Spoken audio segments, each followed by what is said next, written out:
Good day, students. You're on the channel Normal Physiology. This is Dr. Andrew. We continue with electrophysiology. The previous topic we were talking about the generation of receptor potential and the coding. This time we're talking about the propagation of excitation along the neurofiber. Take a look at the scheme. So we finished on the generation of action potential on the first Ranvier node that was under the capsule. From the previous topic, action potential, you probably remember that if we have action potential on this Ranvier node, instead of relative minus, so for example minus 70, we're going to have the positive charge. So let's say around plus 20. This action potential we need to deliver further along the neurofiber. I would like you to take a look at the next Ranvier node. This Ranvier node is in resting potential, so around minus 70, and the charge is negative. The positive charge in the first Ranvier node creates an electromagnetic field that influences on the next Ranvier node and causes depolarization in it. Let's remember the diagram of action potential. Schematically, okay? I'm not going to repeat it once again. But if we consider that this is the level of the threshold, all the potentials below it we were calling local potentials. Now the process of influence of electromagnetic field from one Ranvier node to another Ranvier node is called local ion flows. So local ion flows cause local potential in the next Ranvier node. If this influence is significant enough to cause depolarization that will reach threshold level, a new action potential will be generated in the next Ranvier node. So we're marking that with purple. So take a look. Action potential is generated here. When it's generated, as always, we turn minuses into pluses. And so it goes on and on and on. So for example, if we are having the next Ranvier node here, so the local ion flows will cause depolarization in this Ranvier node, and so on, and so on, and so on. So if the fiber is myelinated, you see that this field is like jumping over this myelin.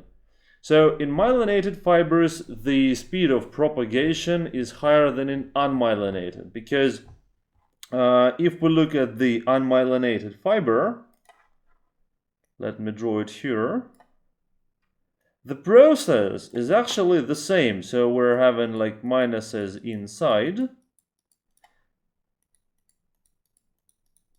And when one part turns into plus, because this part gets excited, so it causes the local ion flows that will change the charge in the next part of unmyelinated fiber. So it also jumps like on and on and on.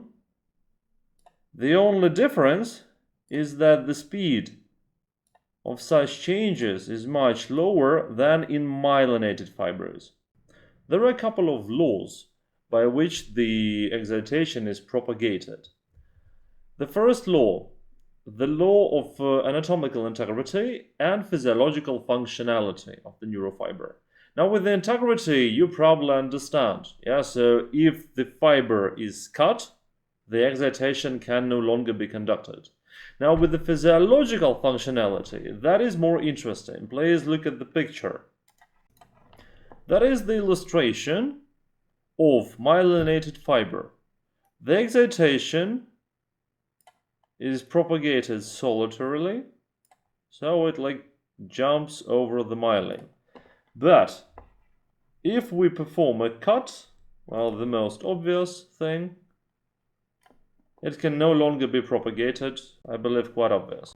We can block, with the anesthetics, a couple of Ranvier nodes. And if we do so, for example, these Ranvier nodes we block, and this one we don't. But even if that happens, even if we block 5, 6 Ranvier nodes, the excitation can no longer be conducted. So it will reach this Ranvier node, one second, it will reach this Ranvier node and stop. This is what actually happens when dentists perform the conductive anesthesia. Law number 2, the law of isolated conduction. If you remember the structure of the nerve, there are many neurofibers in that nerve. Let's look at the cross-section. A schematic picture of cross-section, but still I believe it's going to be quite obvious what I'm talking about. So we got the nerve, and inside the nerve we got a lot of neurofibers. Once again, this is a cross-section. Now imagine that we have the excitation being conducted along these neurofibers. I marked it with blue. And normally it does not get conducted to another neurofiber. In case of this law violation, what can happen?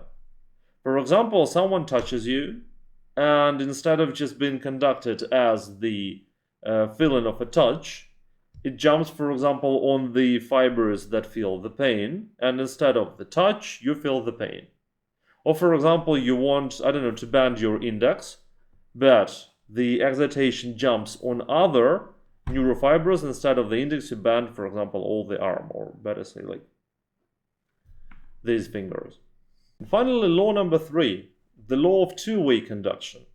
This is an experimental law, and for that we shall probably draw a new neurofiber. Okay, so the point of this law is that if we influence somewhere in the middle of the neurofiber and we generate action potential here, the local ion flows can actually go both ways. Not only here, but also on the previous Ranvier node. So actually the excitation will be propagated in both ways. But once again, for that we need to influence on the Ranvier node somewhere in the middle of the neurofiber. You may ask me, and what about like the conduction in normal variant? Well, I mean, when the excitation goes, for example, from receptor to the cell body or from the cell body to the axon. Why doesn't it go both ways? And for that, we need to remember the previous topic, that is action potential. Now let's draw the schematic action potential along with the excitability diagram and the neurofiber. And here we get the diagram of the charge. Here we got the diagram of excitability. Okay, so we got something like that, if we talk about the charge. And if you remember, the initial excitability would equal 100%. And after we reach the threshold level, the excitability will immediately decrease up to 0%. And the cell will go into absolute refractory period, so absolute inexcitability. It cannot be excited. So what is actually going to happen? Now let's combine all this knowledge together. So we got the action potential on the first Ranvier node. It got conducted to the second Ranvier node and caused the action potential. Now where do local ion flows go? I'm going to mark them with the green. They are going on the next Ranvier node, and yes, they are supposed to influence on the previous one. But when they influence the previous Ranvier node, it's in the phase of absolute or relative refractory period. Well, not exactly synchronic. Let's make it a little more synchronized. So it's either in this phase of absolute refractory period or in relative refractory period, and so the excitation cannot be caused in the previous Ranvier node. That's the point. So it influences on both, but it can only generate the action potential on the next one, not on the previous one. And that's what it actually does. So it causes the generation of action potential on the next Ranvier node. That's the basis of the propagation of excitation along the neurofiber. If you like the video, subscribe to our channel, like it. See you next time.